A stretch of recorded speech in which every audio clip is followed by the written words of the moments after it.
তুমি স্বীকার করলেও মরে যাবা, স্বীকার না করলেও মরে যাবে। চোখ বন্ধ রাখলেও কবরে যাইতে হবে, চোখ খোলা রাখলেও কবরে যাইতে হবে।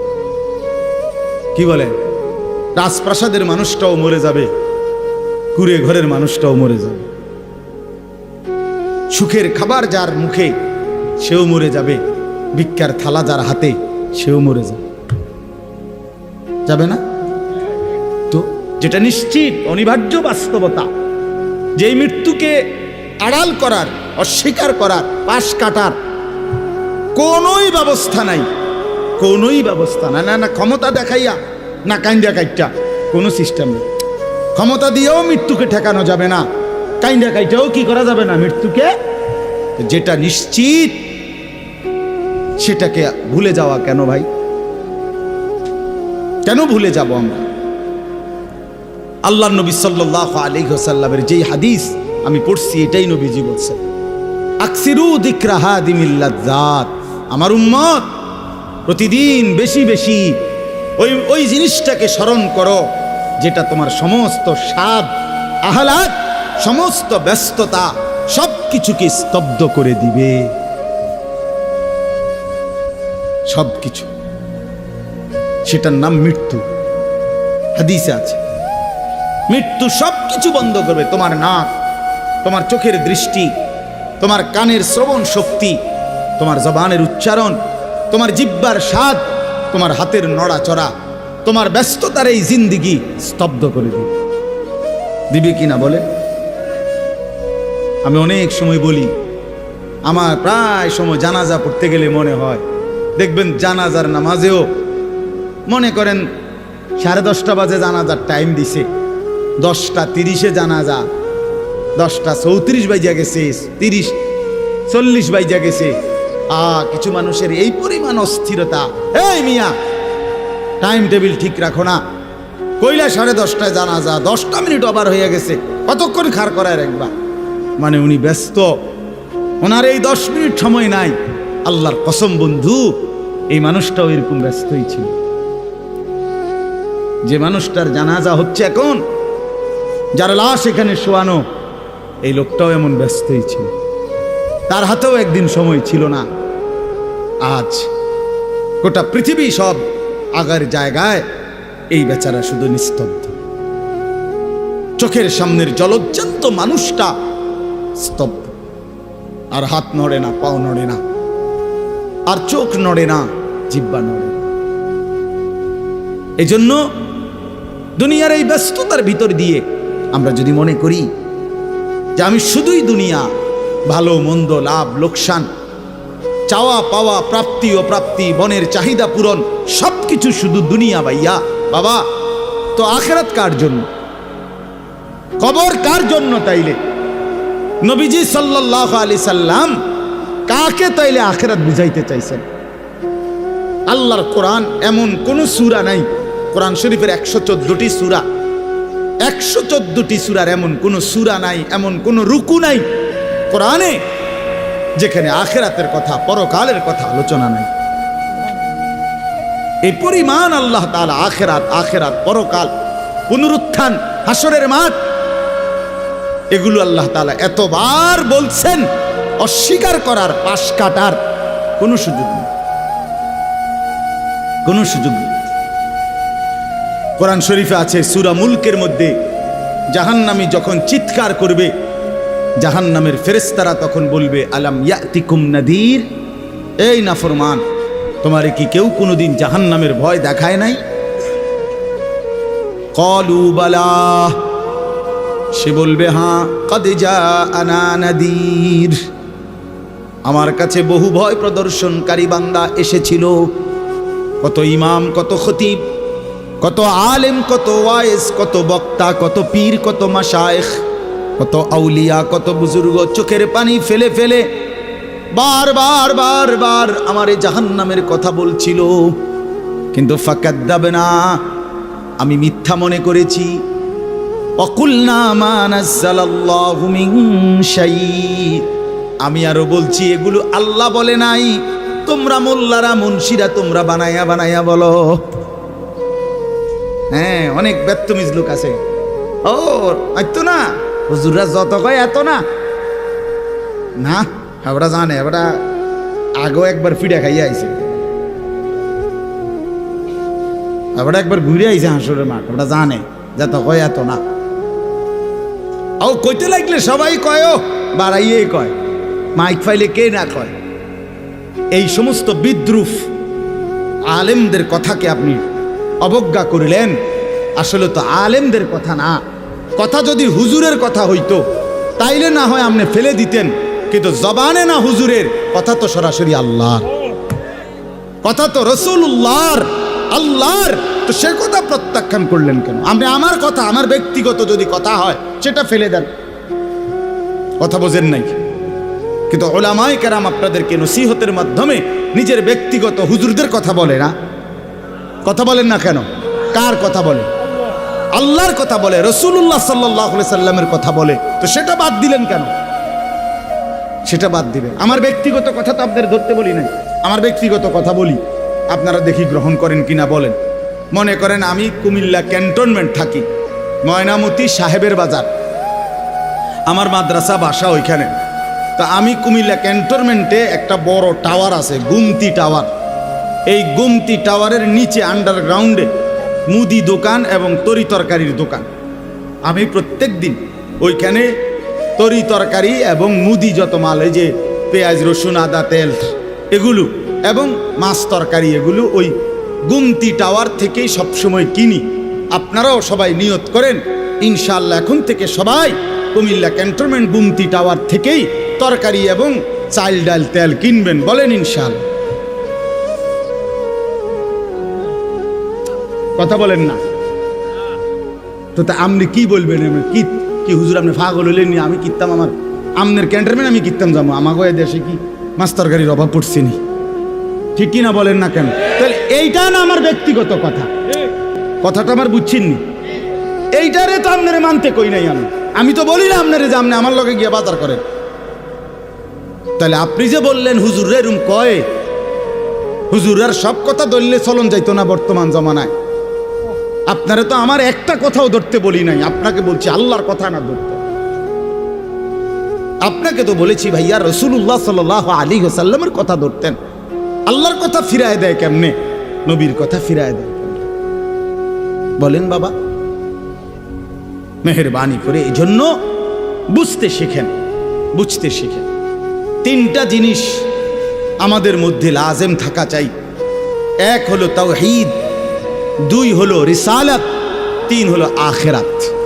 এই তিন জিনিস ভুলে গেলে মুসলমান হয় না।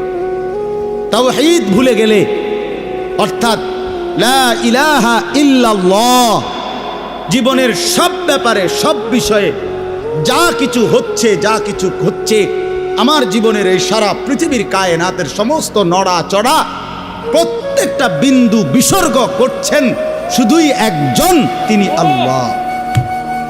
তিনি কে? লা ইলাহা ইল্লাল্লাহ, আল্লাহ ছাড়া আর কোনো ইলাহ নাই, দেনেওয়ালা আর কেউ নাই, পালনেওয়ালা আর কেউ নাই। এটা তাওহীদ। আর শাজিমের উপর থেকে সাতবক জমিনের নিচ পর্যন্ত যেটা যেমনে যেভাবে আছে সেটা একজনই পরিচালনা করছেন, তিনি আল্লাহ।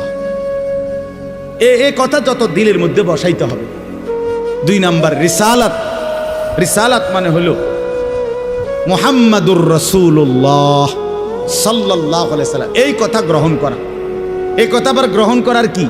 এই কথা গ্রহণ করা হইল মুহাম্মদ আল্লাহর রাসূল, আল্লাহ আমার জন্য উনাকে পাঠাইছেন, অতএব আমার জীবনের হাসি কান্না আনন্দ বেদনা, রাত দিন, ঘর সংসার বাজার ব্যবসা, আয় রোজগার, স্ত্রী পুত্র পরিজন, কদম কদম বিন্দু বিন্দু নিঃশ্বাস নিঃশ্বাস আমি অনুসরণ করব একজনকে, তিনি মুহাম্মাদুর রাসূলুল্লাহ সাল্লাল্লাহু আলাইহি ওয়াসাল্লাম। এটারে বলে রিসালাত। এটাকেই বলে নবী সাল্লাল্লাহু আলাইহি সাল্লামকে চেনা, এটাকেই বলে নবী সাল্লাল্লাহু আলাইহি সাল্লামকে ভালোবাসা, এটাকেই বলে নবী সাল্লাল্লাহু আলাইহি সাল্লামকে অনুসরণ করা। আমার ভাইয়া, আল্লাহর দোয়াই আপনি আপনার জায়গাতেই থাকেন, আপনি আপনার তরিকাতেই থাকেন, আপনি আপনার পীরের কাছেই থাকেন, যে যেখানে আছেন থাকেন, কোনো অসুবিধা নাই। শুধু নিজেরে ধোকা দিয়েন না, ধোকা খাইয়েন না, কাউরে ধোকা দিয়েন না। আল্লাহ রসুল বলছে আল মুমিনু লা ইয়াখদাউ ওয়ালা ইউখদাউ। খেয়াল করে শুনেন এই কথাটা। মোমেন, নবীজি বলছে, কোনো ইমানদার কাউকে ধোকা দেয় না। খোদার কসম নবী বলছে ইমানদার ধোকা খায়ও না। লা ইয়াখদাউ অর্থ সে ধোকা দেয় না, ওয়ালা ইউখদাউ অর্থ নিজেও ধোকা খায় না। অতএব রাসূলুল্লাহ সাল্লাল্লাহু আলাইহি সাল্লামের সাথে সম্পর্ক, ভালোবাসা, মহব্বতের সবটা 100 অনুসরণের মাধ্যমে, অনুসরণের মাধ্যমে। চেহারায় যার দাড়ি নাই সে রসুলকে ভালোবাসে না, ঘরে যার স্ত্রী বেপর্দা সে রসুলকে ভালোবাসে না, উপার্জনের মধ্যে যার হালাল নাই সে রসুলকে ভালোবাসে না, জীবনে যার সুন্নত তরিকার অনুসরণ নাই সে আল্লাহর রসুলকে কশ্চিন কালেও ভালোবাসে না। ভালোবাসে বললে এটা ভালোবাসার নামে ধোঁকা, মিথ্যাবাদিতা ছাড়া আর কিচ্ছু না। হ্যাঁ, হাসরের ময়দানে মার খাইয়েন না, ধরা খাইয়েন না। কথা বুঝছেন না? এখানে গাছ জোর দেখাইয়া হয়তো আমনে চিৎকার দিয়া, হুঙ্কার দিয়া, এই কইয়া সেই কইয়া, খাইয়া দাইয়া, বিরানিয়ে খিচুড়িয়ে মিল্লা পার হইয়া গেলেন আর কি। কিন্তু কবর আখেরাত এত সুধান। আখেরাত হাসরের মাঠ মামুর বাড়ি না, হাসরের মাঠ নানার বাড়ি না, আমনের সাসার শ্বশুর বাড়ি না। হাসরের মাঠ সেই মাঠ ১৬ লক্ষ আম্বিয়া, আদম থেকে মুহাম্মদ সাল্লাল্লাহু আলাইহি সাল্লাম পর্যন্ত সমস্ত নবী রসুল যে মাঠের ভয়ে আল্লাহর কাছে দিবানিশি কাঁদছেন, সেই মাঠের নাম হাসরের মাঠ।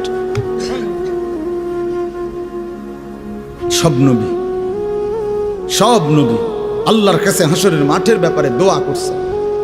আমাদের নবী সাল্লাল্লাহু আলাইহি সাল্লাম পর্যন্ত যার কোনো গুনাহ নাই, যিনি নিষ্পাপ, সেই নবীজি পর্যন্ত 5 ওয়াক্ত নামাজের পরে সব আলেমদেরকে জিজ্ঞাসা করেন, নবীজি নিয়মিত 5 ওয়াক্ত নামাজের পরে দোয়া করতেন, আল্লাহুম্মা হাসিবনি হিসাবান ইয়াসীরা। আল্লাহ, হাসরের মাঠে আমার ভয় লাগে, আমি মুহাম্মদের, আপনার বন্ধুর হাসরের মাঠের হিসাব সহজ করে দিও। নিজের ব্যাপারে বলছে। এই জন্য বাপ রাগ হইয়েন না। 1 নম্বর তাওহীদ, কলিজার ভিতরে ঈমান মজবুত করতে হবে। 2 নম্বরে রিসালাত, জিন্দেগির মধ্যে রাসূলুল্লাহ সাল্লাল্লাহু আলাইহি সাল্লামের অনুসরণ নিশ্চিত করতে হবে। কেন মেসওয়াক করেন না? আপনি জানেন নবীজি মেসওয়াক করতেন, এই জন্য করেন না। কেন দস্তরখান বিছায়া খানা খান না? আপনি জানেন, শুনছেন যে নবীজি সাল্লাল্লাহু আলাইহি সাল্লাম দস্তরখান বিছায়া সমান জায়গায় খানা খাইতেন, এই জন্য আপনি ইচ্ছা করে এটা বিছান না।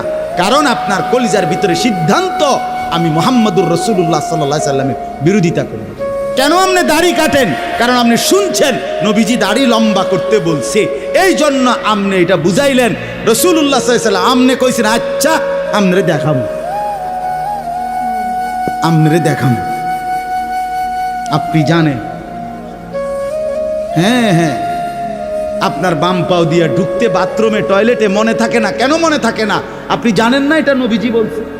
কথা বলেন না, নাকি ওই কাউমি মাদ্রাসার হুজুররা কইছে? কথা বলেন না। মেসওয়াক এটা রাসূলুল্লাহ সাল্লাল্লাহু আলাইহি সাল্লামের সুন্নত না কওমি আলেমদের সুন্নত? কথা বলেন না আপনারা। তো এটা করেন না কেন? কারে ওহাবি বলেন? কারে গালি দেন? কেন গালি দেন? কি বুঝে গালি দিলেন? কেন বললেন? বলেন, কি অপরাধের কারণে আমি রসুলের দুশ্মন হব? কেন? আমি মিসওয়াক করি এই অপরাধের কারণে না? কথা বলেন না কেন?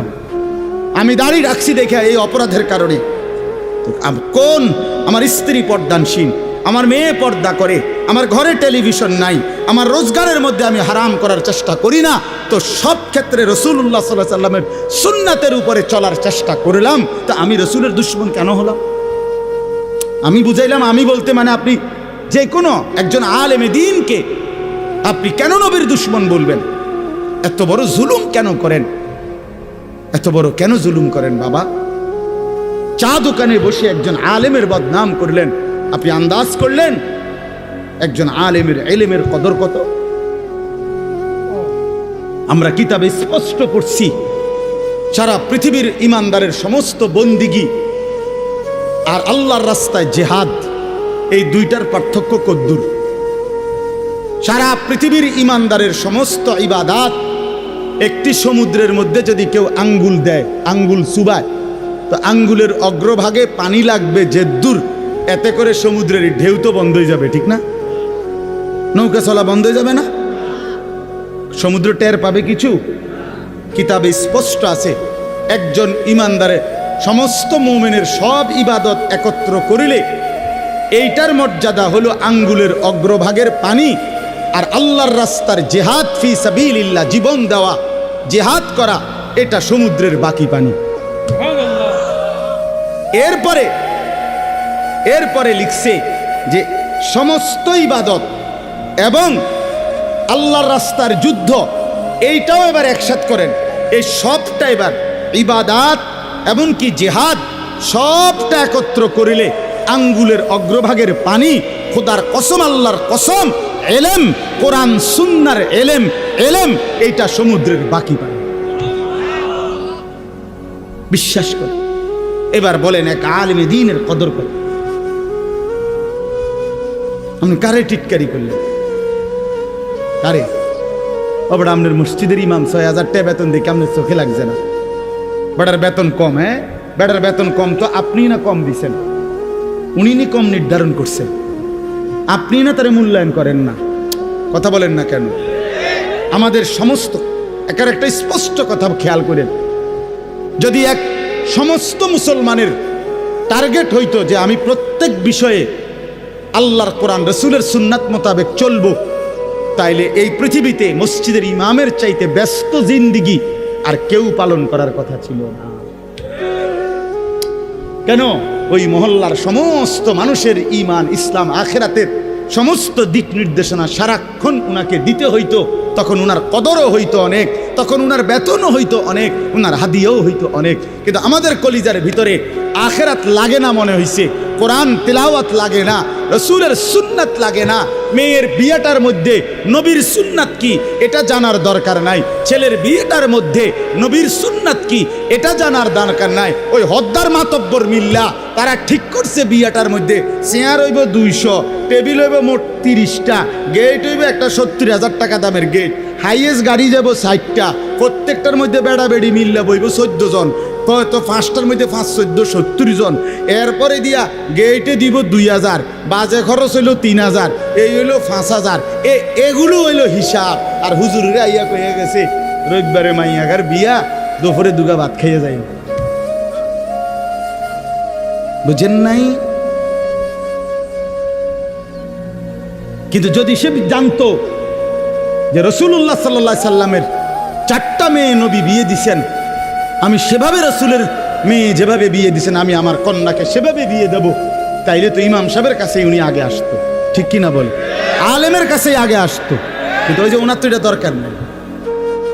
কি আপনার বাড়িতে 3 দিন ধরে ডেক সেট বাজে? হ্যাঁ হুজুর, আসলে কিতা করবো, শরম দিয়ে না, ফোলাইনে আউশ করছে, ফোলাইনে শখ করছে।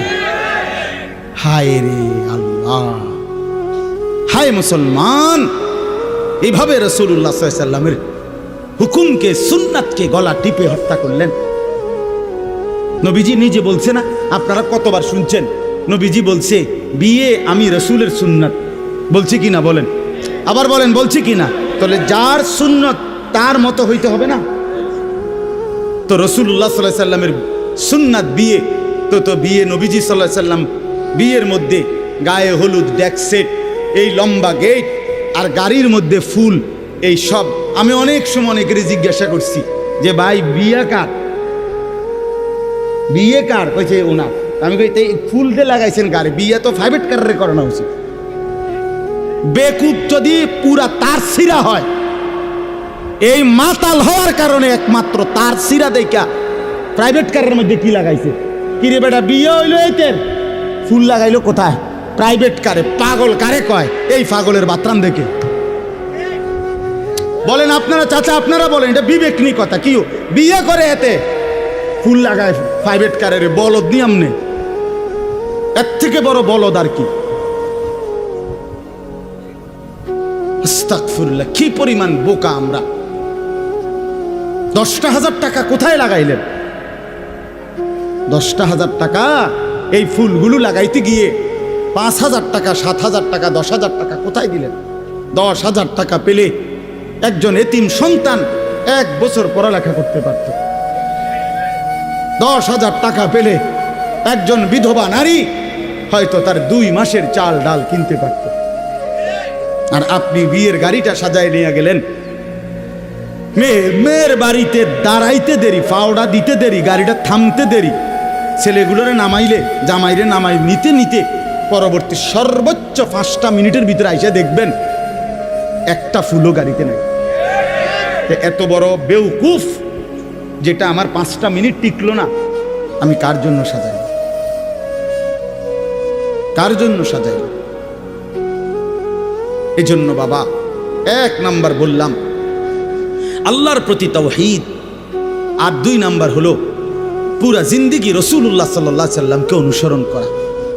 3 নাম্বার হলো আখিরাত। সব কিছুর ক্ষেত্রে ফিকির করবেন। আপনি আমি সবাই মৃত্যুর মাধ্যমে আখিরাতের দিকে যেতে হবে। কিসের দিকে? হ্যাঁ, মৃত্যু মানে শেষ না, মৃত্যু মানে সমাপ্তি না, মৃত্যু মানে শেষ না বাবা। মৃত্যু মানে আখিরাত, পরকালের জিন্দেগি, পরবর্তী অধ্যায়, নতুন অধ্যায়ের শুরু, নতুন অধ্যায়ের শুরু। এই জন্য আখিরাতকে ভুললে জীবনের কোনো অর্থ থাকে না। আখিরাতকে ভুললে মানুষ আর মানুষ থাকে না। বিশ্বাস করেন, পরকালের অনুভূতি যার নাই, কবরের অনুভূতি যার নাই, হাসরের ময়দানের বিবেক যার নাই, আল্লাহর কসম ওই ব্যক্তির জীবনের কোনো নিয়ন্ত্রণ নাই। সে যা ইচ্ছা তাই করে, জন্তু জানোয়ার যা করে। সমস্ত মানুষ যারা অপরাধ থেকে বেঁচে থাকে এবং পুণ্যকর্ম উত্তম কাজে লেগে থাকে, তার একটা মূল ফিকির তার কলিজার ভিতরে এটা আছে, আমি গুনাহ থেকে বাঁচতে হবে, আমি নেক কাজ করতে হবে। কেন? আমাকে আখিরাতে যেতে হবে। কথা বলেন না কেন? যে গুনাহ থেকে বাঁচে, কেন বাঁচে? আখিরাত আছে। যে নেক কাজ করে, কেন করে? আখিরাত, আখিরাত আছে, আখিরাত আছে। এই জন্য এই 3 জিনিস শেখা দরকার, কলিজার মধ্যে আনা দরকার। তাওহীদ, রিসালাত, আখিরাত। বলেন কি? তাওহীদ মানে লা ইলাহা ইল্লাল্লাহ, বলেন। রিসালাত মানে মুহাম্মাদুর রাসূলুল্লাহ, আর আখিরাত মানে পরকাল। এখন আসেন শেষ অংশে। আখিরাতের এই পুরা আখিরাতের পরকালের জিন্দেগিটার উদ্বোধন, শুরু মৃত্যু। মৃত্যুর মাধ্যমেই শুরু হয়। এই আমি শুধু যে আয়াতটুকু পড়ছি আপনাদেরকে শুধু তর্জমা শুনাই। আল্লাহ তাআলা বলেন, দুনিয়ার জীবনে, এই অল্প একটু, আর দুনিয়ার জীবনে যেই মানুষটা আল্লাহর নাফরমানি, অবাধ্যতা, রাসূলের বিরোধিতা, কোরআন সুন্নাহর বিরোধিতা, আল্লাহর হুকুমের বিরোধিতা করে কাফের, মুশরিক, বেঈমান, নাফরমান, পাপী হয়ে জিন্দেগিটা কাটাইছে, আল্লাহ তাআলা বলেন তার আখিরাত যে কঠিন হবে এটার প্রথম প্রমাণ হলো তার মৃত্যুর মুখে গিয়া আজরাইল মালাকুল মউত যখন আসবে, আল্লাহর কসম আল্লাহ বলেন তার মৃত্যুর যন্ত্রণাটা হবে অত্যন্ত ভয়ানক। এটা দিয়েই শুরু হবে। সে মালাকুল মউত আজরাইলকে দেখেই আর তার রুহু কবচ দেখেই সে বুঝে ফেলবে তার পরবর্তী স্টেজ বড় বিপজ্জনক, তার সামনের জিন্দেগি বড় বিপজ্জনক। আল্লাহ তাআলা বলেন সমস্ত নাফরমান ব্যক্তির জান কবজের মুহূর্তটা খুব বেশি যন্ত্রণাদায়ক, খুব বেশি যন্ত্রণাদায়ক, খুব বেশি। এই যন্ত্রণার সিস্টেম হইল, নবীজি বলছেন প্রত্যেক নাফরমান পাপী, হাদিসের মধ্যে আছে নেককার ব্যক্তি ফেরেশতা আজরাইল অত্যন্ত সুন্দর আকৃতিতে নেককার ব্যক্তির কাছে আইসা তার রুহু কবজের সময় বলবে, হে পবিত্র আত্মা, আল্লাহর সন্তুষ্টি নিয়ে তুমি বের হয়ে আসো। আল্লাহ রাসূল সাল্লাল্লাহু আলাইহি সাল্লাম বলেন, কোনো পাত্র থেকে পানি যেভাবে ঢেলে দেয় এইটা যেরকম আরামসে পড়ে যায়, বের হয়, আল্লাহর কসম নবীজি বলেন নেককার ব্যক্তির রূহটা মালাকুল মউত আজরাইলের হাতে এরকম আরামসে চলে আসবে। আর আল্লাহর নবী সাল্লাল্লাহু আলাইহি সাল্লাম বলেন কোন নাফরমান পাপী এক নম্বরে তার মৃত্যুর সময় প্রথম হল ফেরেশতা মালাকুল মউত আজরাইল অত্যন্ত নিকৃষ্ট বিভৎস কুৎসিত চেহারা নিয়ে তার সামনে দাঁড়াবে। আমার কাছে আরবি কিতাব আছে, ইমাম কুরতুবির কিতাব আত-তাযকিরা, এই কিতাবের মধ্যে আছে ইব্রাহিম আলাইহিস সালাম একবার আজরাইলকে বলছিল, আজরাইল কোন নাফরমান পাপী ব্যক্তির যে সময় জান কবজ করো তখন তুমি যেই চেহারা নিয়ে তার সামনে দাঁড়াও ওইটা আমার একটু দেখাও। কিতাবে আছে আজরাইল বলছে ইব্রাহিম আলাইহিস সালামকে যে আল্লাহর কসম আপনি সহ্য করতে পারতেন না। ইব্রাহিম আলাইহিস সালাম বলেন না তুমি আমারে দেখাও, আমি দেখুমই। তো আজরাইল ওই আকৃতিটা ধারণ করছে। কোন পাপীর রুহু কবজের সময় উনি যেই চেহারা ধরে অত্যন্ত নিকৃষ্ট কুৎসিত চেহারা। তো কিতাবে স্পষ্ট আছে, ইমাম কুরতুবী বলেন ইব্রাহিম আলাইহিস সালাম চিৎকার দিয়া বেহুশ হয়ে গেছে। লম্বা সময় পরে হুঁশ আসার পরে উনি চোখের পানি ফেলে আল্লাহকে বলছে, আল্লাহ তোমার কোন নাফরমান বান্দা পরবর্তীতে কবরের আযাব, হাসরের আযাব, জাহান্নামের আযাব আর কিছুই লাগবে না, শুধু কেবল আজরাইলের এই বিভৎস চেহারার যদি একবার দেখে তার ৬০ বছরের নাফরমানির শাস্তির জন্য এটাই যথেষ্ট, এটাই যথেষ্ট। আল্লাহ নবী সাল্লাল্লাহু আলাইহি সাল্লাম বলছেন, কোরআনে আল্লাহ বলছেন এই মালাকুল মউত আজরাইল যখন কোন পাপী নাফরমানের জান কবজ করতে আসবে তে প্রথম এই কলিজাটার ভেতর থেকে যে রুহু আছে, এই কলজার ভিতরে কলবের ভিতরে যে রুহ, এই রুহুটা ধরে টান মারবে যখন, একটা টানে কলিজাটা ছিঁড়া, রুহুটা ছিঁড়া এই কণ্ঠনালী পর্যন্ত চলে আসবে। কাল্লা ইযা বালাগাতিত তারাকিয়া, কাল্লা ইযা বালাগাতিত তারাকিয়া। আর কিছুই না বান্দা, শোনো, যখন নাফরমান তোমার জান কবজের সময় রুহুটা চলে আসবে কণ্ঠনালীতে, এবার রুহুটা বের হতে চাইবে না, বের হতে চাইবে না, নাফরমান ছটফট করবে।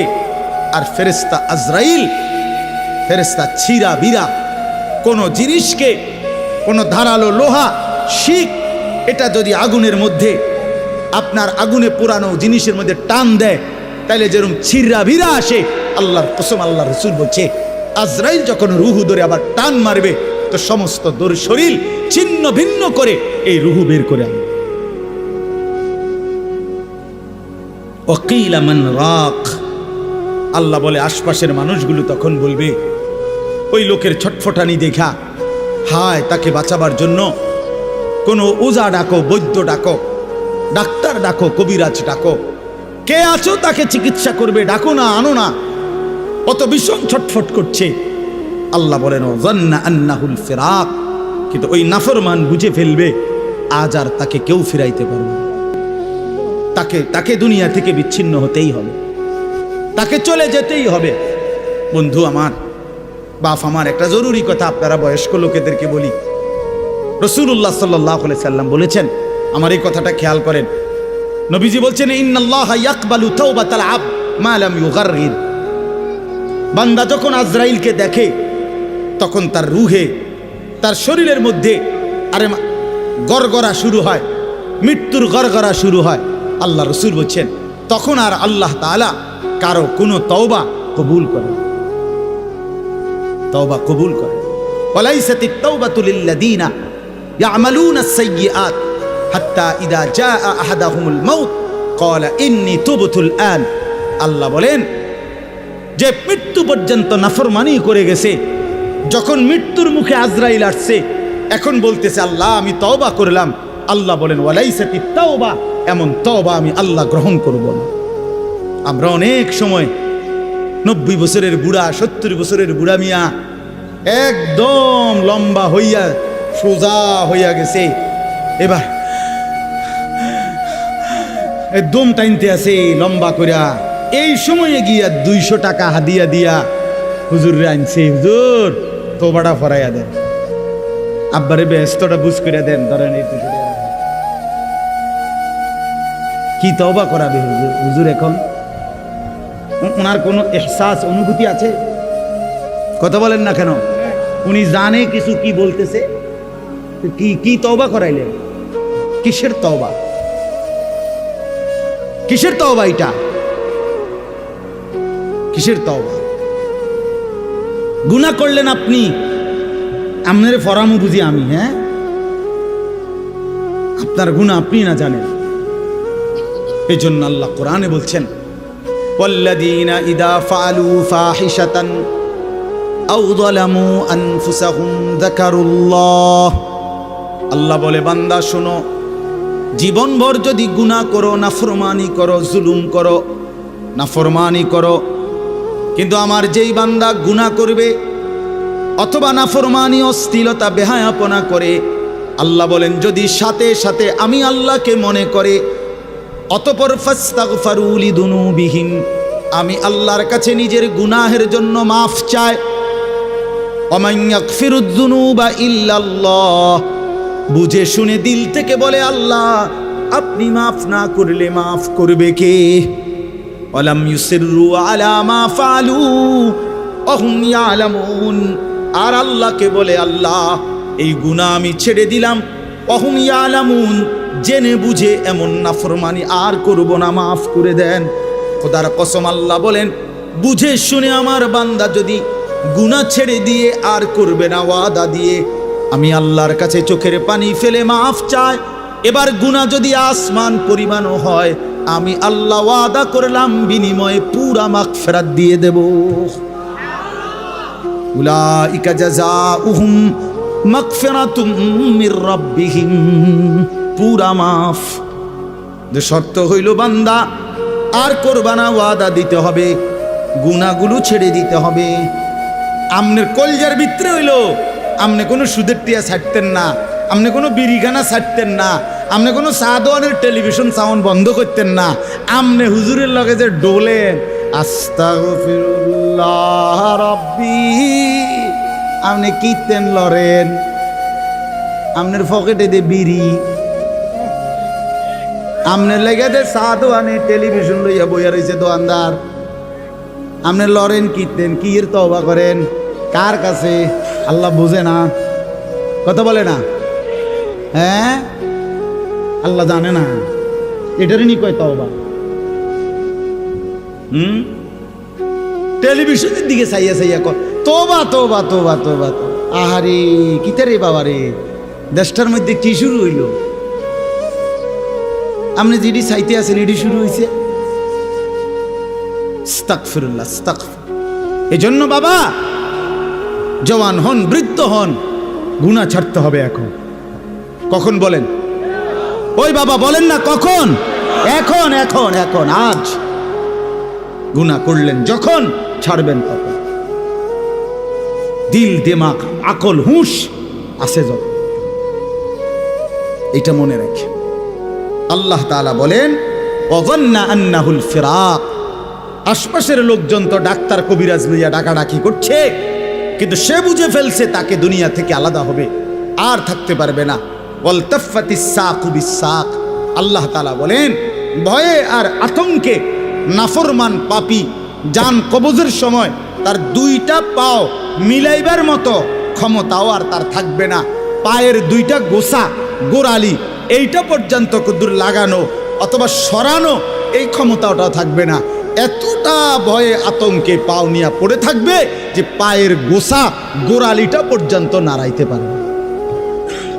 ইলা রব্বিকা ইয়াউমা ইদিনিল মাসাক, আর এই অবস্থাতেই তাকে আল্লাহ তাআলার কাছে পৌঁছতে হবে। কার কাছে বলেন না? এবার দেখেন এই কথাটা ছেলেরা তোমরা শোনো, শুনো, চাচারাও শোনেন, নওজোয়ান তোমরাও শোনো।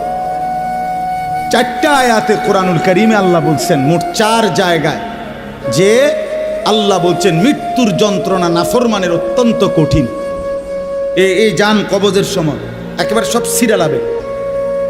তো এইটা আল্লাহ বলছেন মৃত্যুর যন্ত্রণা সবচেয়ে বেশি কঠিন, যে মৃত্যুর রুহু কবজের এটা কার হবে, কার জান কবজের সময় যন্ত্রণা হবে কঠিন।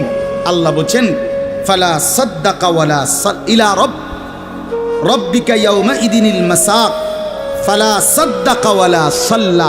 কেন মৃত্যু যন্ত্রণা হচ্ছে, কেন তার রুহুটা ছিঁড়াবিরা নিতেছে? আল্লাহ বলেন কারণ হলো আমার এই নাফরমান বান্দা এক নম্বরে আমি আল্লাহর কথায় বিশ্বাস করে নাই, দুই নম্বরে ওয়ালা সাল্লা 5 ওয়াক্ত নামাজ আদায় করে। এই জন্য আমি আল্লাহর কসম দিয়ে হাত জোড় করে বলি, ভাইয়া আমার, বন্ধু আমার, ছেলেরা আমার, তোমরা যারা নামাজ পড়ো না, আল্লাহর কসম কবর, হাসর, আখিরাত, মিজান তো কষ্ট হবেই, মৃত্যুর মুখে তোমাদের রুহু কবজের সময়ও ভীষণ কষ্ট হবে, কষ্ট পাইবা, খুব বেশি দিন না। ফালা সাদ্দাকা ওয়ালা সাল্লা ওয়ালাকিন কাযাবা ওয়া তাওয়াল্লা। আল্লাহ বলেন বরং সে আমার কথা মিথ্যা মনে করেছে, আর আমি আল্লাহর হুকুম থেকে মুখ ফিরাই নিছি। আমি ডাকি এদিকে, সে যায় ওইদিকে। আজান হয় মসজিদে, নাফরমান যায় বাজারে। মসজিদে জামাত চলে, নাফরমান চা দোকানে বসে বসে গপ মারে। হ্যাঁ, ওয়ালাকিন কাযাবা ওয়া তাওয়াল্লা। এরপরে আরো সাংঘাতিক কথা বলছে আল্লাহ, সুম্মা যাহাবা ইলা আহলিহি ইয়াতামাত্তা। আল্লাহ বলেন আমারে তো বিশ্বাস করে নাই, নামাজ পড়ে নাই, আমি আল্লাহর হুকুম থেকে মুখ ফিরায় নিছে, অথচ বউ বাচ্চা সংসারের মধ্যে গর্ব আর অহংকারের মধ্যে চলাফেরা করছে। অর্থাৎ এই যে নামাজ পড়ে নাই, হালাল খায় নাই, এইটা নিয়ে একটু লজ্জিত বিব্রত অনুভূতিটুকুও নাই, বরং বউ বাচ্চার মাঝে ফুর্তি করছে। বাবা বাবা, বুঝেন নাই? টাকা আনছে সুদের, কিন্তু কথাবার্তার স্টাইলে বোঝা যায় এটা যে গুনাহ, পাপ, ওনার বিবেকের মধ্যে ওইটা নেই। রোজগারটা যে হারাম, টাকাটা যে ওজনে কম দেওয়া টাকা, টাকাটা যে কিস্তির টাকা, টাকাটা যে সুদের টাকা, টাকাটা যে অবৈধ রোজগার, এটা যে অন্যায়, এইটাও তার বিবেকে নাই। বউ বাচ্চা নিয়ে এভাবে ফুর্তি আনন্দে আসে, মনে হয় যেন পাপগুলোকে তার আর পাপই মনে হয় না, অপরাধগুলোকে আর অপরাধী মনে হয় না। এইবার আল্লাহ শেষ বললাম, আল্লাহ বলে এমন নাফরমান বন্দার জন্য আউলা আলাকা ফাআউলা, হে বান্দা তোমার জন্য দুর্ভোগ, তোমার জন্য দুর্ভোগ, সুম্মা আউলা আলাকা ফাআউলা। আবারও বলছি, আল্লাহ বলে তোমার জন্য দুর্ভোগ, তোমার জন্য দুর্ভোগ, 4 বার বলছেন, 4 বার। তোমার জন্য লাঞ্ছনা, তোমার জন্য লাঞ্ছনা, তোমার জন্য লাঞ্ছনা, তোমার জন্য লাঞ্ছনা। কয়বার? তোমার জন্য কষ্ট, কষ্ট, কষ্ট, কষ্ট, তোমার জন্য দুর্ভোগ, দুর্ভোগ, দুর্ভোগ, দুর্ভোগ। এই 4 বার বললেন কেন? তাফসীরের মধ্যে লিখছে, একবার জান কবজের সময় দুর্ভোগ, 2 নম্বরে কবরে দুর্ভোগ, 3 নম্বরে হাসরের ময়দানে দুর্ভোগ, 4 নম্বরে জাহান্নামে দুর্ভোগ। কয়টা হইল? জান কবজের সময় কষ্ট পাইবা, কবরে কষ্ট পাইবা, হাসরের ময়দানে কষ্ট পাইবা, জাহান্নামে কষ্ট। কয়খানে? আয়াহসাবুল ইনসানু আন ইউতরাকা সুদান। আল্লাহ বলছে মানুষ তুমি কি ভেবেছো আমি তোমারে এমনি এমনি ছেড়ে দেব? হ্যাঁ, কি ভাবছো বান্দা? কবরের প্রথম মিনিট, প্রথম সেকেন্ডে যখন প্রশ্নের জবাব দিতে পারবা না, আল্লাহ তখনই বলে ফেলবে বান্দা, ফেরেশতারা আমার নাফরমান বান্দার জন্য জাহান্নামের বিছানা বিছিয়ে দাও, জাহান্নামের পোশাক পরিয়ে দাও। ফাআফরিশুহু মিনান নার ওয়ালবাসুহু মিনান নার ওয়াফতাহু লাহু বাবান ইলান নার। জাহান্নাম বরাবর দরজা খুলে দাও। আল্লাহর নবী বলেন, ফেরেশতারা যখন নাফরমানকে জাহান্নামের মধ্যে রেখে চলে যাবে, আরে কবরের মধ্যে রেখে চলে যাবে, কবরের ডান পাশের মাটি একটা চাপ দিবে, বাম দিকে চলে যাবে, বাম দিকের মাটি ডান দিকে চলে আসবে। আল্লাহর নবী বলেন, হাত্তা তাখতালিফা আদলাউহু, ডান পাশের হাড্ডি পাজর ভাঙ্গা চুরচুর হয়ে বাম দিকে চলে যাবে, বাম পাশের হাড্ডি পাজর ভাঙ্গা বন্ধু ডান দিকে চলে আসবে। প্রথম মিনিটেই হাড্ডির শরীর চুরচুর হয়ে যাবে। আল্লাহ ছাড়বে না, আমারেও না আপনারেও না, বিশ্বাস করুন। দুনিয়া আল্লাহ তাআলা তো শাস্তির জায়গা না। আল্লাহটা বলছে তো আমি এটা শাস্তির জায়গা না, এটা পরীক্ষার জায়গা। কথা বোঝেন নাই? দুনিয়া কিসের জায়গা? এই জন্য ছাড় দেই না। আমি যদি ডেইলির ফিডে ফিরতাম তো তুমি তো মাথা টিকতা না। আজকে যারা নামাজ পড়ে নাই, এখন যারা এশার নামাজ পড়ে নাই, মনে করেন এখন গিয়ে ঘুমাবে, তো ফেরেশতা যদি একটা লাথি মারে, আইয়া একটা কিচ্চা লাথি মারে যে গাদ্দার ওঠ, তো একটা লাথির লোকে তো 7টা মহাদেশ পার হইয়া যাবে। যদি একটা টানা চটকনা দেয় ঘাটটা বাড়াইয়া, কি হবে তখন? এই জন্য আল্লাহ কোরআনে বলছে, আমি যদি বান্দা নগদ শাস্তি দেই তাহলে তো ঘাড় সোজা কইরা একজনও চলতে পারবে না। আমি তো জমিনটাকে, পৃথিবীতে আমি আল্লাহ শাস্তির জন্য না, এটা বিচারের জায়গা না, এটা আমলের জায়গা, বিচারের জায়গা আলাদা। মালিকি ইয়াউমিদ্দিন। চলেন, রাত গভীরে, অনেক রাত হইছে, আমরা আপনাদের কাছে বলার চেষ্টা করলাম, নিজেরা ধাক্কাধাক্কি না করেন, বুঝতে শিখেন। এ হুজুররা কয় তো ভালোই, আসলে কথাটি ভালো বলছে, আমরা লাগিয়াই কইছে, কিন্তু পারি না। হ্যাঁ, পারি তো না। বাবারা, চাচারা, এই সমস্ত ফাজিলি কথা বলিয়েন না, এই সমস্ত মস্কারি কথা বললেন না যে পারি না। পারবেন না কেন? আপনি পারবেন না কেন? পারবেন না। আপনি এই 60 বছরে কি কম কিছু পারছেন? আপনি 60 বছরে হুদা চিড়া খাইছেন? পারবেন না কেন? অবশ্যই পারবেন। আপনি নিয়ত করেন, আমার ছেলেকে নামাজ পড়াবো, মেয়েকে নামাজ পড়াবো, নাতি নাতনিকে নামাজ পড়াবো, আল্লাহর কোরআন শিখাবো, স্ত্রী সন্তানকে পর্দা পুশিদা করাবো। আপনি ফয়সালা নিয়ে ফিকির করেন, না বুঝলে ওলামায়ে কেরাম থেকে জিজ্ঞেস করেন যে হুজুর আমি কেমনে কি বলতাম, কেমনে কি করতাম। আপনি শিখেন, আপনি বুঝেন, মৃত্যু পর্যন্ত বলা চালু রাখেন। তাইলে হবে কি, যদি আপনার কথায় তারা ফিরেও না আসে, আপনার লাগাতার বলা, চোখের পানি ফেলা, আপনার অব্যাহত চেষ্টার কারণে হতে পারে আল্লাহ আপনারে মাফ করে দেন। কিন্তু আপনি যে মাতেনও না, লড়েনও না, আপনি বইয়া বইয়া তারার লগে ভাত খান, আপনি আপেল খান, মালটা খান, গপ মারেন, খুশি, অথচ তারা নামাজ পড়ে না। এইটা কি ধরনের জিন্দেগি? আল্লাহ আমাদেরকে বুঝার তৌফিক দান করেন। যেই ছেলেরা আলহামদুলিল্লাহ আজকের এই মাহফিলের ইন্তজাম করেছো, ভাই তোমাদের কাছে আমার অনুরোধ, ভাইয়া নামাজ পড়ো। যুবক, আমার অনুরোধ এটা, নামাজ না পড়লে কোনো লাভ হবে না। যারা মাহফিল সাজিয়েছ, এবার জিন্দেগি সাজাও, নিজেকেও সাজাও। এত সুন্দর মাহফিল যাদের হাতে হয়েছে, তুমি কেন নষ্ট হইবা? তুমি বরবাদ হইবা কেন?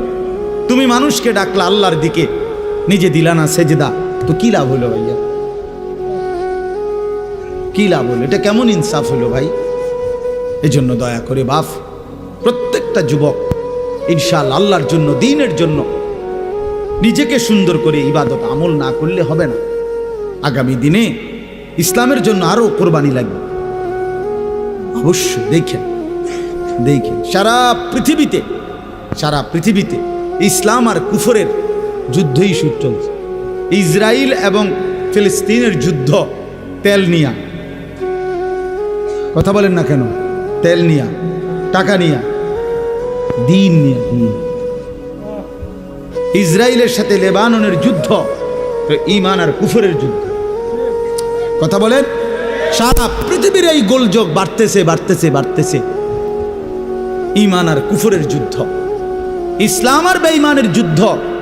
অতএব এই যুদ্ধে যদি তুমি টিকতে হয় তো অবশ্যই তোমাকে সেজদাওয়ালা হইতে হবে। যে কপালে সেজদা নাই, তুই পারতা না। আমি সব সময় বলি ভাই, দুইটা স্লোগান মারন আর আল্লাহর জন্য জীবন দেওয়া এক কথা না। এজন্য নামাজ পড়ো, মোবাইলের নেশা ছাড়ো ভাইয়া, মোবাইলের নেশা কমাও, ব্যক্তিগত প্রয়োজনের মধ্যেই রাখো। একটু চেষ্টা করলে, হিম্মত করলে, যে মানুষ আজীবন লবণ দিয়া ভাত খাইতো, ডাক্তার নিষেধ করার পরে 20 দিন চেষ্টা করে সে এখন লবণ ছাড়াও ভাত খাইতে পারে। যে মানুষ আজীবন চিনি দিয়া চা খাইতো, ডাক্তার নিষেধ করার পরে এখন 20 দিন চেষ্টা করার পরে এখন সে চিনি ছাড়াও চা খাইতে পারে। যে মানুষ সব সময় মিষ্টি খাইতে পছন্দ করত, এখন ডাক্তার ডায়াবেটিস বলার কারণে মিষ্টি খাওয়া ছেড়ে দিতে বলাতে সে এখন পরবর্তী 10 বছর 15 বছর মিষ্টি ছাড়াও জিন্দিগি চালাইতে পারে। যে মানুষ বহুদিন বিড়ি সিগারেট খাইতো, কোনো আলেমে দ্বীনের কথা শুই না, হয়তো ছেড়ে দিছে, কিছুদিন কষ্ট হয়েছে, 20 দিন 50 দিন 1 মাস, কিন্তু এরপরে ঠিকই তার কাছে এটা সহজ হয়ে গেছে। তো ঠিক তেমনি ভাবে ইনশাআল্লাহ হিম্মত করিলে তুমিও গুনাহ থেকে বাইচা পাক্কা নামাজি হওয়ার যদি হিম্মত করো তো তুমিও পারবা, ইনশাআল্লাহ পারবা।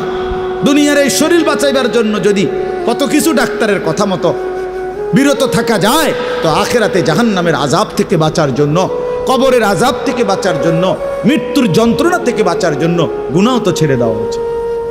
আল্লাহ আমাদেরকে তৌফিক দেন, কবুল করেন। আল্লাহ তাআলা আজকের এই সুন্দর মাহফিলের মধ্যে বরকত দান করেন। অনেক ওলামায়ে কেরাম আসছেন, আল্লাহ আপনাদেরকে হায়াতে তয়্যিবা আফিয়া দান করেন। চাচারা, বাবারা, মুরব্বীরা, বয়স্করা, আল্লাহ তাআলা আপনাদেরকেও আরো বেশি নেক আমলের তৌফিক দেন। আমার অনেক চাচা এখানে, চাচারা আমার হাত জোর করে অনুরোধ, আমি আপনাদের কাছে অনুরোধ করছি, আপনারা বিড়ি সিগারেট খাইয়েন না। আমার এটা অনুরোধ। রাসূলুল্লাহ সাল্লাল্লাহু আলাইহি ওয়াসাল্লাম বলছেন, এটা হাদিস, তাহহিরু আফওয়াহাকুম, তোমরা তোমাদের মুখ পবিত্র রাখো। বিশ্বাস করো, নবী সাল্লাল্লাহু আলাইহি ওয়াসাল্লাম জীবনে কোনোদিন কাঁচা পেঁয়াজ রসুনের গন্ধটাও পছন্দ করতেন না, কষ্ট হইতো নবীর। আপনি এই দুর্গন্ধওয়ালা মুখ নিয়া কেমনে সুপারিশের জন্য দাঁড়াইবেন? হাউজে কাউসারের পানির জন্য কেমনে দাঁড়াইবেন? নবী যদি জিজ্ঞেস করে, উম্মত মৃত্যুর দিন পর্যন্ত, শেষ পর্যন্ত বিড়ি সিগারেট আগুনের মধ্যেই ছিল, তখন বলে, এই জন্য অনুরোধ করলাম, বিড়ি সিগারেটের বদভ্যাস ছেড়ে দেন, চা দোকানের আড্ডা ছেড়ে দেন, টেলিভিশনে নাচ গান দেখা ছেড়ে দেন। যুবক ভাই, তোমরা নামাজ পড়ো, চরিত্রবান থাকো। পর্দার আড়ালের মা বোন যারা, তাদেরকে বলছি, আপনারা আপনাদের পর্দা, সতীত্ব, ইজ্জতের হেফাজত করেন। যে নারীর পর্দা নাই, যে নারীর সতীত্বের কদর নাই, যে নারীর মধ্যে হায়া লজ্জা নাই, পর্দার গুরুত্ব নাই, বিশ্বাস করেন, বিশ্বাস করেন, ওইটা কোনো বেটিও না, বেটির জাতন, এটা প্লাস্টিক। আসলে এটা প্লাস্টিক। হ্যাঁ, নারী বলে থাকে যার সত্তার ভিতরে নিজেকে আড়ালে রাখা, নিজেকে লুকিয়ে রাখা, পর্দায় রাখা, এইটা যার মধ্যে সৃষ্টিগতভাবে আছে সর্বদা, তারই নারী বলে। নারী বেহায়া, বেপর্দা, এটা কোনো বেডিয়ে না, বেডিয়ে না। এটা নারী কেমনে বেপর্দা হয়? নারী তো নারী। এই জন্য দয়া করে মা বোনদেরকে বলি, পর্দা পশিদার গুরুত্ব দিবেন। আল্লাহ তৌফিক দান করেন, আল্লাহ তাআলা কবুল করেন। সুবহানাল্লাহি ওয়া বিহামদিহি, সুবহানাকাল্লাহুম্মা বিহামদিকা।